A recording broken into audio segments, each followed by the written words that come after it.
Continuaremos nuestro estudio de los libros de Esdras y Nehemías. Hasta la fecha, 2 grupos de cautivos habían regresado a Judá en cumplimiento, al menos parcial, de las promesas de Dios a la nación hebrea. Pero hay una compañía más de exiliados que Dios está preparando. El último grupo de cautivos está encargado de solucionar un problema. Y aunque los 2 primeros grupos habían regresado para reconstruir a Jerusalén y completar parte del proyecto terminando el templo, el resto de la construcción había sido abandonado cuando surgió la oposición de las naciones vecinas. La gente de las zonas circundantes no quería que los israelitas construyeran la ciudad, ni sus muros, porque temían que los israelitas pudieran convertirse en una nación poderosa como lo habían sido antes. Por lo tanto, el regreso de los israelitas se veía como una amenaza que estaban decididos a detener. Pero Dios no llamó a su pueblo para abandonarlo en el proceso de hacer lo que Él le había pedido que hiciera. Por lo tanto, Dios estaba preparando a otro hombre para que llevara a cabo su voluntad y para cumplir sus propósitos. Su nombre era Nehemías, y a él y su obra para el Señor nos dedicaremos. Ve por tu Biblia y busca el libro de Nehemías capítulo 1. En un momento más regresaré.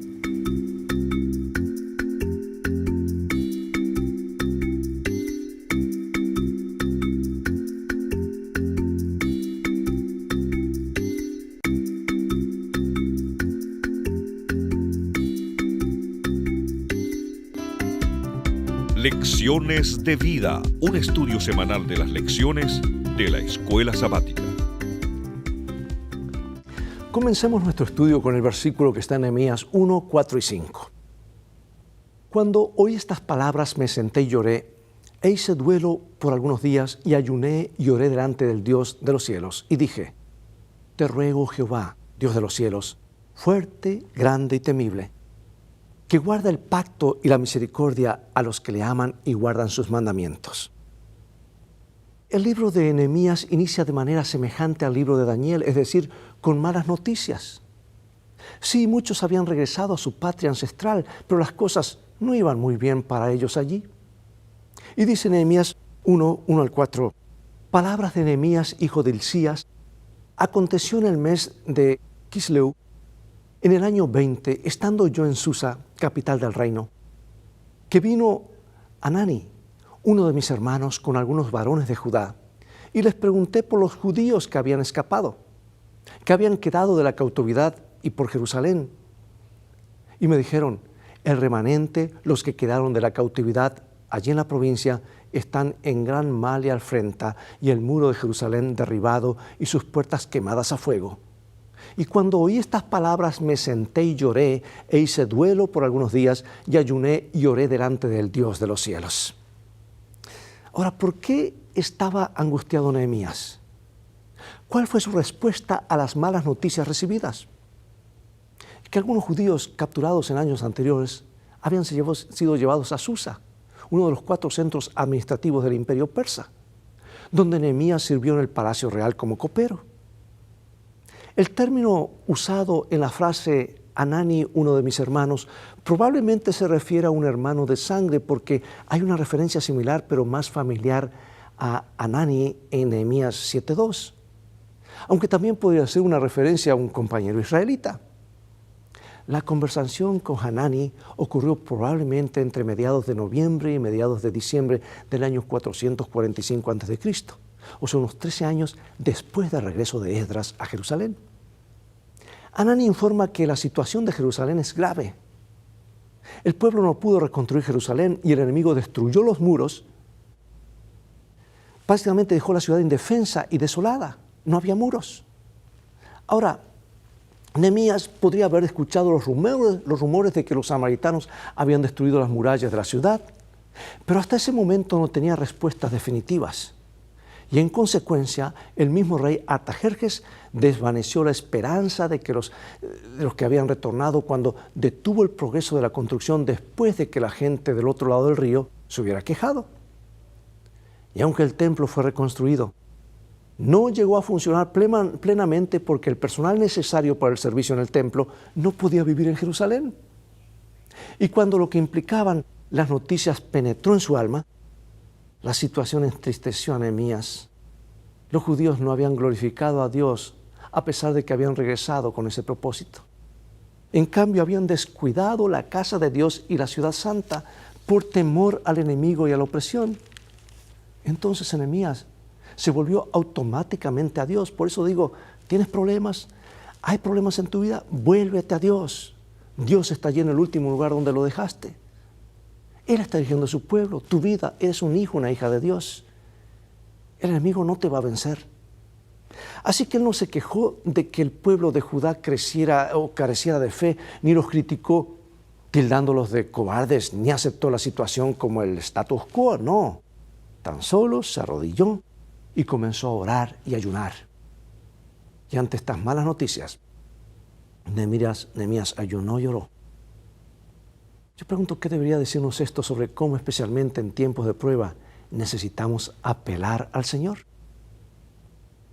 Yo quisiera leerte la oración de Nehemías, que se encuentra en Nehemías 1, del 5 al 11, y dice: Y dije, te ruego, oh Jehová, Dios de los cielos, fuerte, grande y temible, que guarda el pacto y la misericordia a los que le aman y guarda sus mandamientos, esté ahora atento tu oído y abierto tus ojos para oír la oración de tu siervo, que hago ahora delante de ti día y noche, por los hijos de Israel, tus siervos, y confieso los pecados de los hijos de Israel que hemos cometido contra ti. Sí, yo y la casa de mi padre hemos pecado. En extremo nos hemos corrompido contra ti y no hemos guardado los mandamientos, estatutos y preceptos que diste a Moisés tu siervo. Acuérdate ahora de la palabra que diste a Moisés tu siervo, diciendo: si vosotros pecareis, yo os dispersaré por los pueblos, pero si os volviereis a mí y guardareis mis mandamientos y los pusiereis por obra, aunque vuestra dispersión fuese hasta el extremo de los cielos, de allí os recogeré y os traeré al lugar que escogí para hacer habitar allí mi nombre. Ellos, pues, son tus siervos y tu pueblo, los cuales redimiste con tu gran poder y con tu mano poderosa. Te ruego, oh Jehová, esté ahora atento tu oído a la oración de tu siervo y a la oración de tus siervos, quienes desean reverenciar tu nombre. Concede ahora buen éxito a tu siervo y dale gracia delante de aquel varón, porque yo servía de copero al rey. Nota cuáles son los distintos componentes de la oración. Una oración muy extensa, pero muy directa y clara y puntual. ¿Por qué se incluye a sí mismo en la oración junto con los que son culpables? La oración de Nehemías es una bella composición que narra la grandeza de Dios, su propio pecado, y concluye con un clamor de ayuda. La oración se asemeja a la oración de Daniel en Daniel capítulo 9, y es posible que Nehemías esté familiarizado con esa oración. Cabe destacar que Nehemías no comienza clamando ayuda, sino que primero declara la verdad acerca de quién es Dios. Es grande, impresionante. Y también señala que Dios mantiene su pacto y tiene misericordia de quienes lo aman, como para recordarle a Dios que Él siempre ha sido fiel y que ahora no puede ser de otra manera. ¿Sabes que la oración se encuentra dentro de una estructura especial que se centra en el versículo 8? Donde Nehemías articula las promesas de Dios. Nehemías dice, recuerda.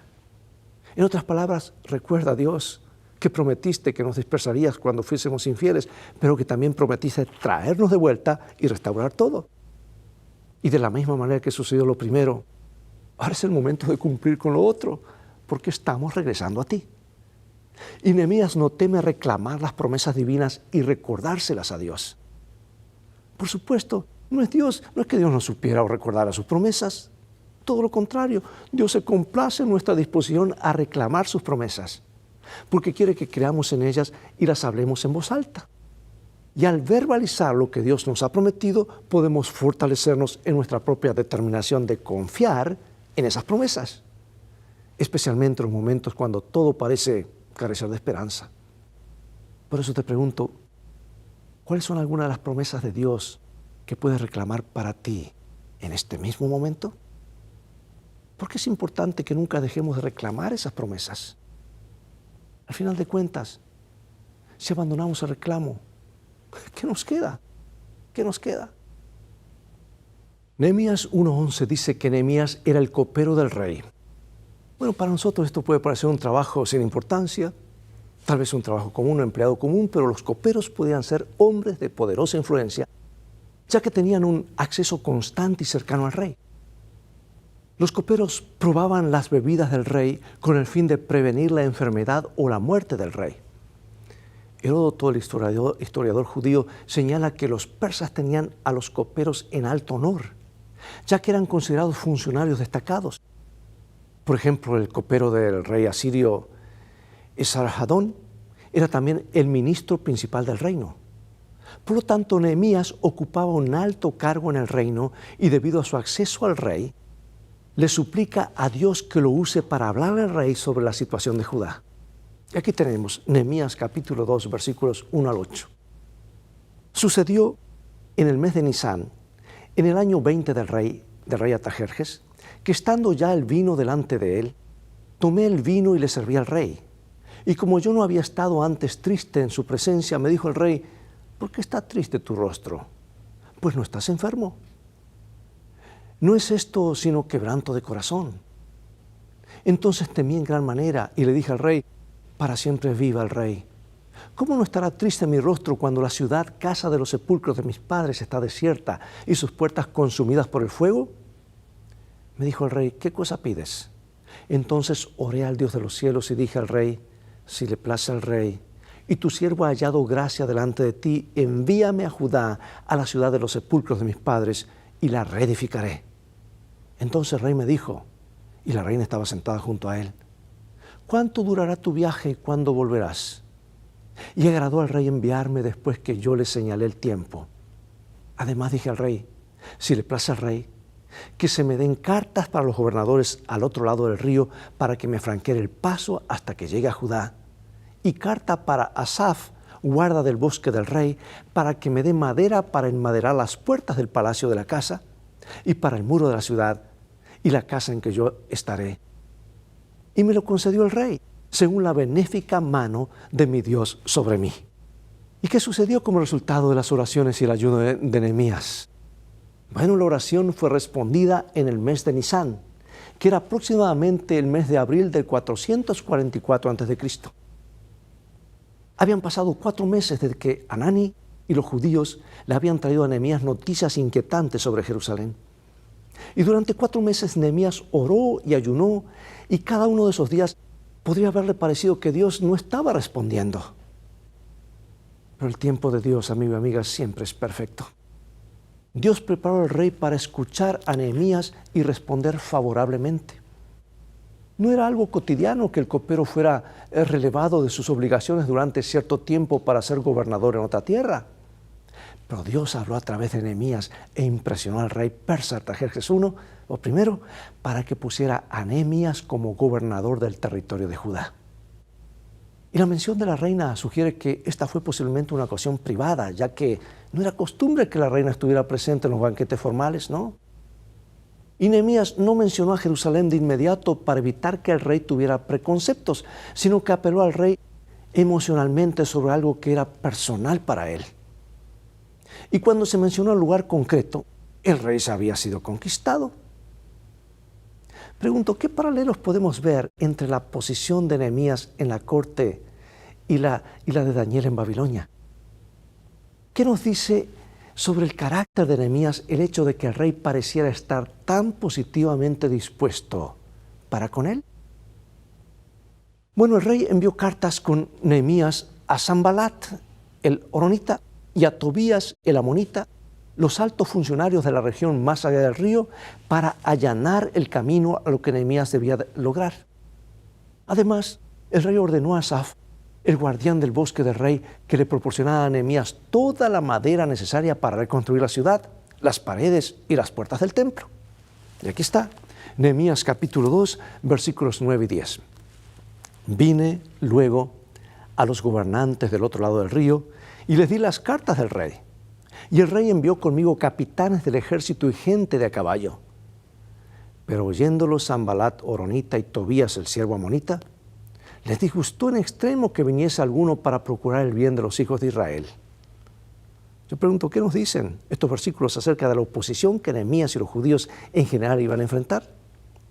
¿Sabes? Nehemías llegó a Jerusalén allá por los años 445 a 444 a.C.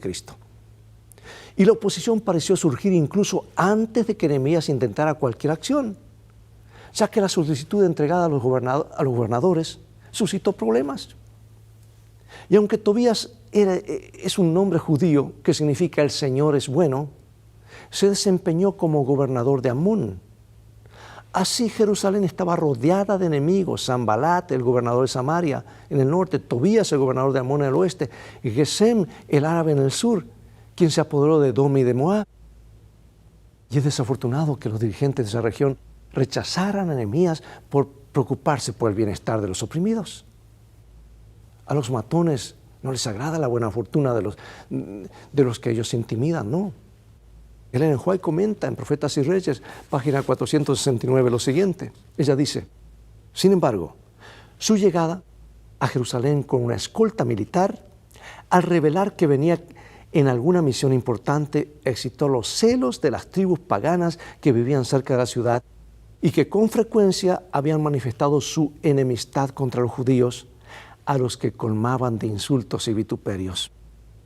En esta mala obra se destacaban ciertos jefes de dichas tribus: Sanbalat, el horonita, Tobías, el amonita, y Gesem, el árabe.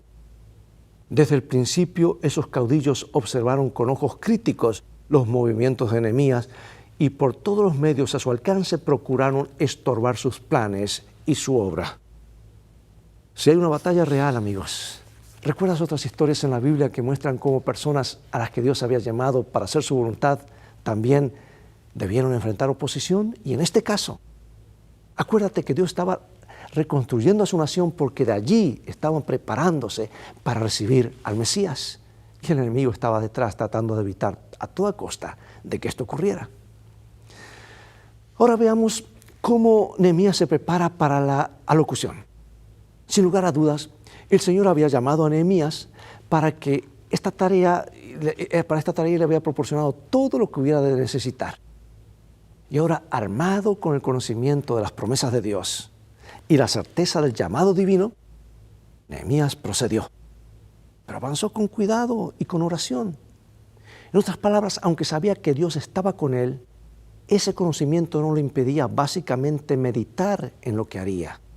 Y aquí está Nehemías 2, 11 al 20. Son varios versículos, los resumiré. Sígueme, por favor. Llegué pues a Jerusalén y después de estar allí 3 días me levanté de noche, yo y unos pocos varones conmigo, y no declaré a hombre alguno lo que Dios había puesto en mi corazón que hiciese en Jerusalén. Ni había cabalgadura conmigo, excepto la única en que yo cabalgaba. Y salí de noche por la puerta del valle hacia la fuente del dragón y a la puerta del muladar. Y observé los muros de Jerusalén que estaban derribados y sus puertas que estaban consumidas por el fuego. Pasé luego a la puerta de la fuente y al estanque del rey, pero no había lugar por donde pasase la cabalgadura en que iba. Y subí de noche por el torrente y observé el muro, y di la vuelta y entré por la puerta del valle y me volví.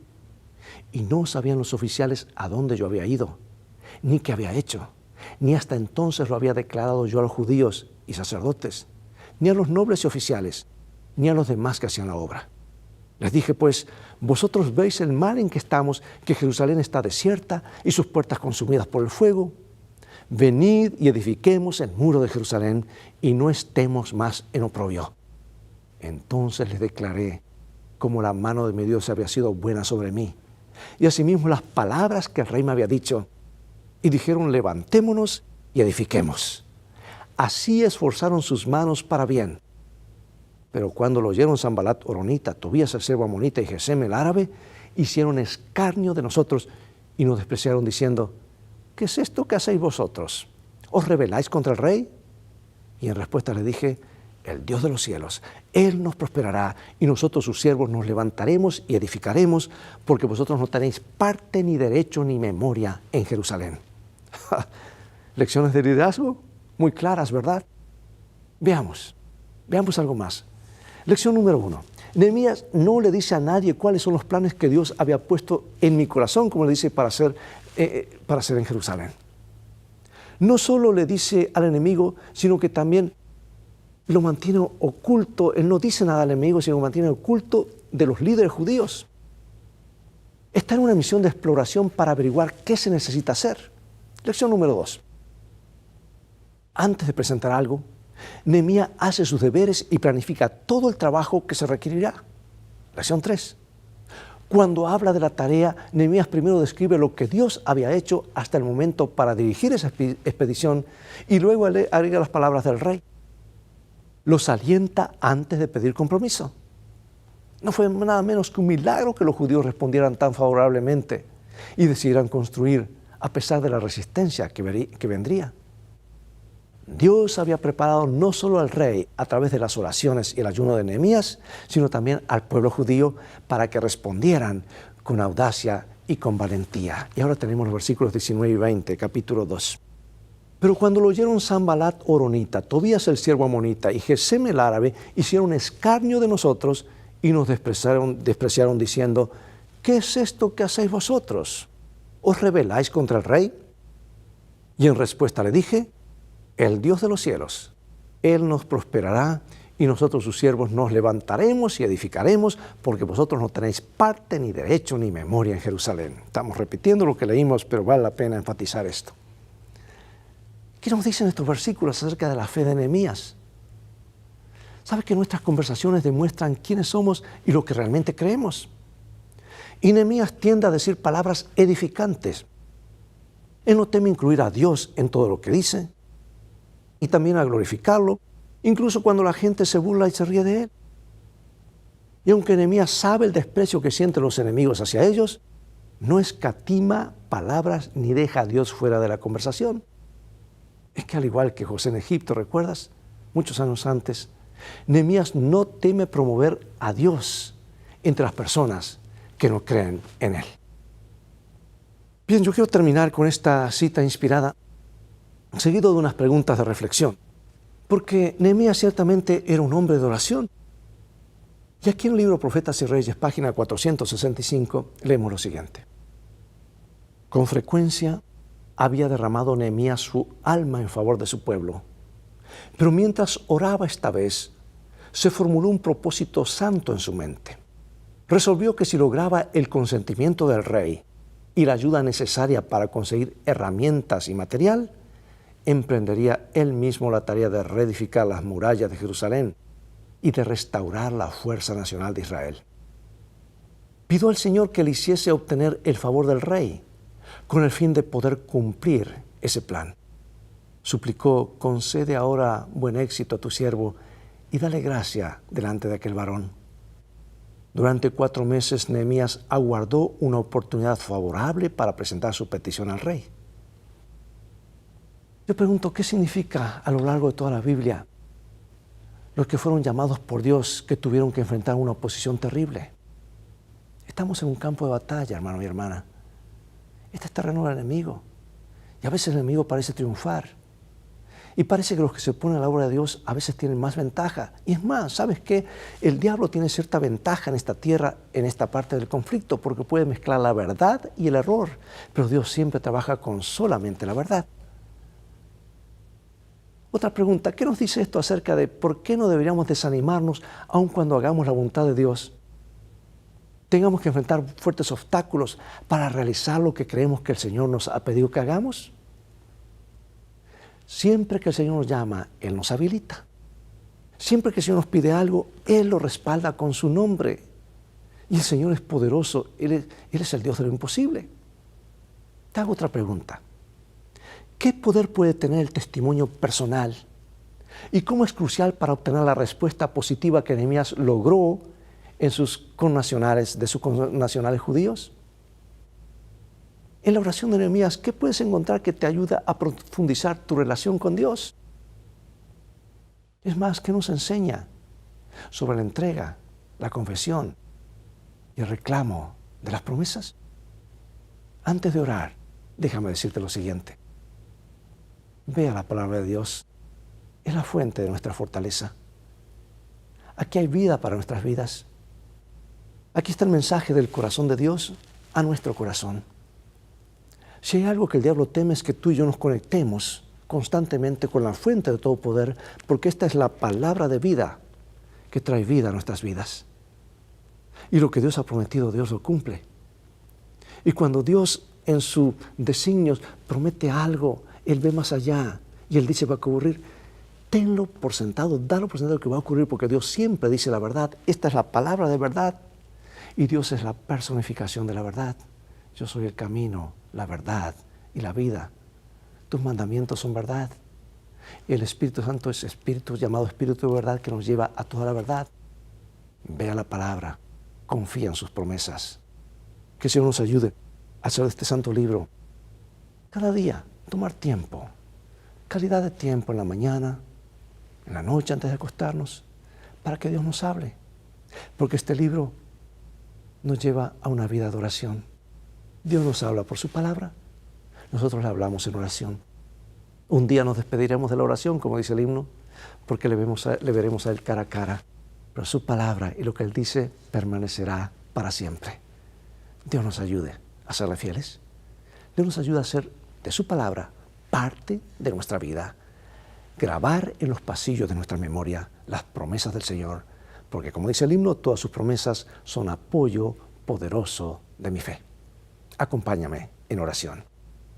Padre Celestial, gracias porque tu palabra es una fuente segura. Podemos confiar en ti. Podemos confiar a ciegas porque tú lo que dices lo cumples. No eres como los seres humanos que decimos algo y a veces cambiamos. Y con cuánta frecuencia cambiamos o torcemos los planes. Queremos que tu plan magistral, el plan de rescate, el plan de salvación sea una realidad de nuestras vidas.